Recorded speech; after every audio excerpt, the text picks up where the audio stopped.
ایسے کارنامے ہیں جو ہم اور آپ لوگوں کے تو ذہنوں میں ہیں ہی نہیں. لیکن اگر آپ جا کر آج کل آپ کو پتہ ہے کہ یوٹیوب کا دور ہے، گوگل پر جائے سرچ کریں تو آپ کو ہر چیز مل جاتی ہے. آپ بھی دیکھ سکتے ہیں کہ اس نے پاکستان کے لیے کیا کچھ کیا ہے اور پاکستان کی قوم نے اس کو کیا دیا. صرف ایک شخص کے علاوہ جو یہ کہتے ہیں کہ ذوالفقار علی بھٹو کو جو پھانسی ہوئی تھی وہ درست ہے، باقی پوری دنیا کہہ رہی ہے کہ یہ قتل ہے. اور وہ شخص کون ہے؟ وہ شخص ہے جس کے باپ کے قتل کے الزام میں ذوالفقار علی بھٹو کو پھانسی دی گئی، حامد رضا قصوری. احمد رضا قصوری کے علاوہ دنیا کا کوئی بھی شخص، چاہے وہ تعلیم یافتہ ہے، چاہے وہ ان پڑھ ہے، چاہے وہ قانون کی تعلیم حاصل کی ہوئی ہے، چاہے وہ قانون کے پیشے سے تعلق رکھتا ہے، وہ سب یہ کہہ رہے ہیں کہ یہ جوڈیشل مرڈر تھا. تو اس شخص کو انصاف نہیں ملا. اس کے 2 بیٹے قتل کر دیے گئے. ایک بیٹا فرانس میں قتل ہوا، ایک بیٹا پاکستان میں قتل ہوا. میری مراد فرانس میں قتل ہونے والے شاہ نواز بھٹو سے ہے، پاکستان میں قتل ہونے والے میر مرزا بھٹو سے ہے. ان دونوں کو انصاف نہیں ملا. اس کی بیٹی جو کہ اسلامی دنیا کی پہلی خاتون وزیر اعظم تھی، بے نظیر بھٹو، اس کو شہید کر دیا گیا. لیاقت باغ میں سب کے سامنے کیا کچھ ہوا، کس نے کیا، کس نے کروایا، ہر ایک کو پتہ ہے. اس کو انصاف نہیں ملا. اس کا داماد اسد علی زرداری 14 سال جیل میں رہا، انصاف نہیں ملا. ان کو الیکشن میں جہاں جہاں سے سیٹیں ملنی ہوتی تھی ان کے مینڈیٹ چرائے گئے، ان کے خلاف کیا کیا پروپیگنڈے کیے گئے. لیکن وہ پارٹی بھی زندہ ہے اور وہ لوگ بھی ابھی تک ان کا نام بھی زندہ ہے. آج اسی ذوالفقار علی بھٹو کا نواسا عدالت میں کھڑا ہو کر اپنے نانا کے انصاف کی دہائیاں دے رہا ہے. یہ ہے ہمارا نظام انصاف، یہ ہے ہمارا عدل. اور پھر پیوستہ رہ شجر سے امید بہار رکھ. مجھے بلاول کی شکل میں آج بہار کی امید کی ایک نوید دکھائی دی. وہ واقعہ میں بیان کرتا ہوں. جب بلاول بھٹو کورٹ میں تھے تو کچھ صحافی ان کے ارد گرد اکٹھے ہوئے اور انہوں نے پریس ٹاک کی صحافیوں کے ساتھ. اور آپ کو یہ بھی بتاتے چلیں کہ پیپلز پارٹی ایک وہ جماعت ہے جس کا کوئی صحافیوں کے ساتھ زیادہ جارانہ یا دوستانہ نہیں ہے شروع سے ہی. I don't know the reason کہ صحافی حضرات ہوں یا اسٹیبلش پیپلز پارٹی کو کیوں پسند نہیں کرتے. تو ہمارے ایک جید صحافی ہیں متی اللہ جان صاحب، انہوں نے ایک سوال کیا. انہوں نے بلاول سے یہ پوچھا کہ آپ جمہوریت کی باتیں کرتے ہیں، جمہوریت کے لیے آپ دعوے کرتے ہیں کہ بہت بڑی قربانیاں دی ہیں آپ نے، لیکن آپ اسٹیبلشمنٹ کی گود میں کیوں بیٹھ رہے ہیں؟ تو بلاول بھٹو نے جو جوابات دیے انہوں نے متی اللہ جان صاحب کو خاموش کر دیا. انہوں نے بہت ہی اگریسو وے میں، پہلی دفعہ ان کو اتنے غصے میں دیکھا ہے میں نے، کہ آپ مجھ پر الزام لگا رہے ہیں، یہ انٹرنیشنل اور نیشنل میڈیا کے سامنے، لوگوں کے سامنے آپ کس بنا پر الزام لگا رہے ہیں؟ آپ صحافی ہیں، آپ کو صحافی اصولوں کی پاسداری کرنی چاہیے. آپ ثبوت دیں کہ میں اسٹیبلشمنٹ کی گود میں بیٹھ رہا ہوں. ثبوت نہیں ہے تو آپ یہ بات نہ کریں. اور انہوں نے اتنا کچھ ان کو کہا سنایا کہ جواب میں ان کے پاس متی اللہ جان صاحب کے پاس کوئی جواب نہیں تھا. اور اسی وجہ سے میں کہہ رہا ہوں کہ پیوستہ رہ شجر سے امید بہار رکھ، کہ یہ جو میڈیا بے پر کی اڑا کے ملک و قوم کی جو ہے نا بیڑا غرق کرتا ہوا نظر آتا تھا، مجھے لگتا ہے کہ آج کے بعد ان کے اوپر بریک لگنا شروع ہو جائے گی اور وہ کوئی بھی خبر جو ہے نا وہ بے پر کے اڑانے سے پہلے اس کی تصدیق ضرور کریں گے. انہوں نے کہا کہ جی آپ کے بارے میں پتہ چلے کہ آپ نے اسٹیبلشمنٹ سے ملاقاتیں کی. اس نے کہا ملاقاتیں اگر کی ہیں تو کیا آپ کو یہ پتہ ہے کہ اندر میں نے بات کیا کی ہے؟ میں نے جمہوریت اور ملک و قوم کے مفاد کی بات کی ہے یا میں نے اپنی ذات کی بات کی ہے؟ اگر آپ کے پاس ثبوت ہے تو دیں، نہیں ہے تو پہلے ثبوت تلاش کریں، اس کے بعد کسی کو پر الزام لگائیں اور اس کے بعد مجھ سے آ کے اس کا سوال کا جواب مانگیں. تو really I appreciated this young man. وزیر خارجہ جب یہ بنے تھے پی ڈی ایم کی حکومت میں، اس وقت دنیا میں عام طور پر ان کا تاثر یہی تھا کہ یہ جو ہے نا پاکستان کا فیوچر ہے. انتہائی انٹیلیجنٹ نوجوان سیاستدان پاکستان کے لیے ایک ایسٹ کی صورت اختیار کرے گا، اور آج اس کی ایک جھلک میں نے دیکھ لی. انہوں نے ایک سوال کے جواب میں کلیئرلی بتایا ہے کہ I am list bother about joining the coalition government, مجھے سیٹیں نہیں چاہیے. ان سے کہا گیا کہ آپ کے تو کارکن کہتے ہیں آپ سنا کہ آپ وزیر اعظم بننا چاہتے ہیں. اس نے کہا کہ ہاں مجھے وزیر اعظم کی آفر ہوئی ہے 2 سال کے لیے، لیکن میں وزیر اعظم نہیں بننا چاہتا. میں وزیر اعظم اس وقت بنوں گا جب یہ عوام مجھے منتخب کرے گی.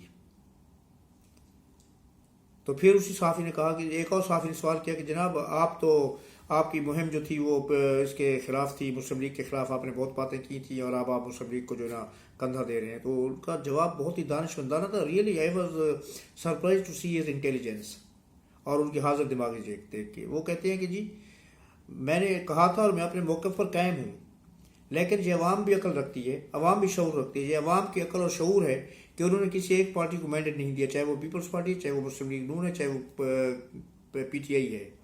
کسی کو اتنی سیٹیں نہیں دی کہ وہ کوئی اکیلا حکومت بنا سکے. تو اس کا مطلب ہے کہ عوام یہ چاہتی ہے کہ سب پارٹیاں مل جل کر کام کریں اور مل جل کر حکومت بنائیں، اور یہ مصیبت کا جو وقت آیا ہوا ہے ملک کے اوپر اس کو مل جل کر اس کو دور کریں.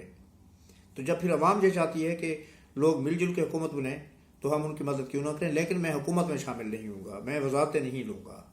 ہاں ان کو ہم حکومت بنانے میں مدد ضرور کریں گے، ان کو ووٹ دیں گے تاکہ ایک مضبوط مستحکم حکومت ایک مضبوط اور مستحکم پاکستان کے لیے بن سکے. پھر اس کے بعد میں آتا ہوں عمران صاحب کے پی ٹی آئی کی جانب. پہلے انہوں نے ایم ڈبلیو ایم کے ساتھ الحاق کیا، جس کے بارے میں نے پہلا ویلاگ میں نے ہی کیا تھا غالباً، اور اس کے بعد انہوں نے وہ الحاق ختم کر دیا، میری بات سن کے نہیں، کیونکہ ان کو حالات کا ادراک ہو گیا ہوگا. اس کے بعد انہوں نے اب سنی اتحاد سے الحاق کیا. کل پرسوں سے یہ خبریں آ رہی تھیں، اس میں بھی انہوں نے اپنے آپ کو ڈبو دیا. وہ اسے ڈبو دیا کہ ان کے 50 اراکین نے وہ حلف نامے ایفیڈیوٹ جو ہوتے ہیں وہ جمع کرا دیے ہیں کہ ہم سنی اتحاد میں شریک ہو رہے ہیں، سنی اتحاد میں شامل ہو رہے ہیں آزاد امیدوار کی حیثیت ختم کر کے. یعنی کہ انہوں نے پارٹی اپنی ضم کر دی، سنی اتحاد میں پی ٹی آئی ختم ہو گئی. لیکن جس کام کے لیے انہوں نے اپنی پارٹی ضم کی، جو کام وہ ایم ڈبلیو ایم میں نہیں کر سکے تھے نہ ہونے کی وجہ سے انہوں نے ان سے الحاق ختم کیا، وہ کام جہاں پر بھی ہوتا ہوا نظر نہیں آ رہا. بی بی سی نے رپورٹ دی ہے، کسی عام آدمی نے نہیں دی، بی بی سی نے رپورٹ دی اور کنفرم رپورٹ دی. انہوں نے کہا کہ جناب سنی اتحاد نے بھی جو ریزرو سیٹ ہوتی ہیں، خواتین کی سیٹ ہوتی ہیں، ان کی لسٹ نہیں دی الیکشن کمیشن کو. تو اٹ مینس کہ وہاں پر بھی جو ان کو یہ تھا کہ سنی اتحاد نے لسٹ دی ہوئی ہوگی، یا انہوں نے پہلے اپنا کوئی لیٹر وغیرہ دیا ہوگا، تو ہم جو ہی جائیں گے تو اس سیٹوں کی مناسبت سے اس کے تناسب سے جو بھی 25% کوٹا ہوتا ہے وہ ہمیں خواتین کی سیٹیں مل جائیں گی، ریزرو سیٹس مل جائیں گی. ہماری سیٹیں قریباً اس لیول کے قریب پہنچ جائیں گی جہاں پر حکومت بنائی جا سکتی ہے. تو وہ بھی ان کا خواب چکنا چور ہو گیا ہے. اب اکاؤنٹس ان کے قبضے میں چلے جائیں گے، سنی اتحاد کے قبضے میں چلے جائیں گے، ان کے جتنے بھی ریسورسز ہیں پی ٹی آئی کو سنی اتحاد کے قبضے میں چلے جائیں گے. لیکن پی ٹی آئی کو کیا ملے گا؟ بابا جی کا سمجھدار ہیں آپ لوگ. تو کہنے کے لیے پی ٹی آئی میں بڑے عقل مند لوگ بیٹھے ہوتے ہیں، بڑے قانون دان بیٹھے ہوئے ہیں، ان کے چیئرمین، ان کے صدر، ان کے سیکرٹری، جن کو عمران صاحب کا پورا آشیرواد حاصل ہے، ان کی پوری سپورٹ حاصل ہے. لیکن ان کے نتائج کا نکل رہے ہیں، وہ آپ کو پتہ ہے، ہمیں بھی پتہ ہے، اور آپ سب کے سامنے ہیں.